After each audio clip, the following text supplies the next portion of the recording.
Uyu nzibambo mukumuonayo miyendo yake inapanga ngati scissors. Mwendo wa kumanzere unapita kumanja, wa kumanja ndi kupita kumanzere. Atabadwa anapezeka ndi vuto la chipatala lotchedwa arthrogryposis.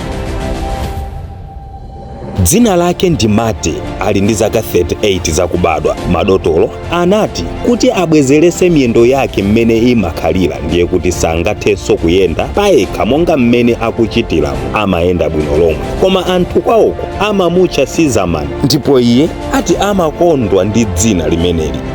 Anapita ku sukulu ndipo amapita malo osiyanasiyana omwe anthu aulumali osiyanasiyana amasonkhana ndi kumawapatsa uphungu osiyana-siyananso.